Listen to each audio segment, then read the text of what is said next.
বসো। একটু বিরক্ত করতে সকাল সকাল চলে এলাম, কিছু মনে করবেন না। না না না, বিরক্ত কিসের? চা খাবে তো? হ্যাঁ, তাহলে আপত্তি নেই। কি সমরেশ? চাই আমার কোনো না নেই।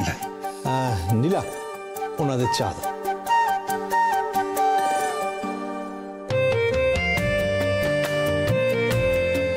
এই তাহলে চা খেতে খেতে কাজের কথা বলেই ফেলি। হ্যাঁ বলো।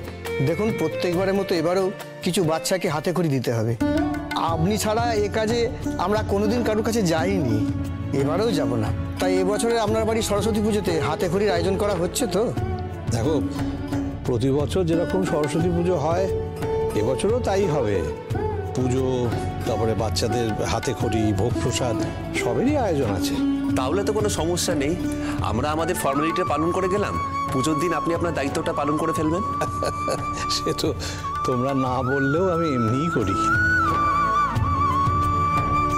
চাটা কিন্তু বেশ ভালো হয়েছে। আজ তাহলে উঠি। বেশ বেশ, পুজোর দিন যথাসময়ে চলে আসবো। হ্যাঁ এসো। চল হ্যাঁ, আসি। নমস্কার। নমস্কার।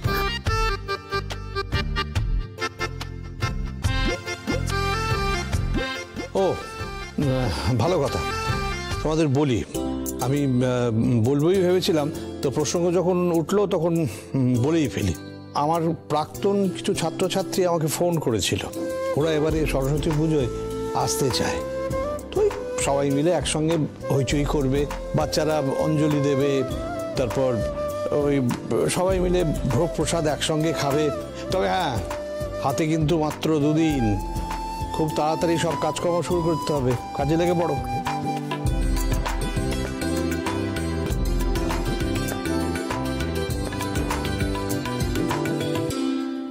বাবা, তোমার কথাটা শুনে না কিরকম নস্টালজিক হয়ে গেলাম। আগে আমাদের বাড়িতে তো প্রতি বছর সরস্বতী পুজো হতো, আর কত ছাত্রছাত্রী আসতো, তোমার পাড়ার লোকেরা আসতো, কত বাচ্চার তুমি হাতে খড়ি দিয়েছো বলো তো।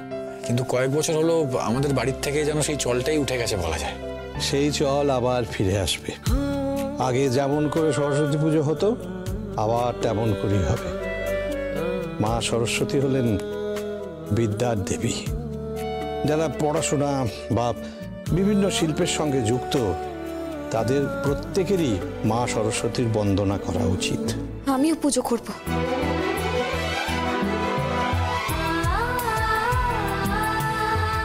তুই মা সরস্বতীর পুজো করবি? তুই তো পড়াশোনাই জানিস না নীলা। তুই পুজো করলে মা সরস্বতী হয়তো খুশি হওয়ার জায়গায় আবার রেগেও যেতে পারে।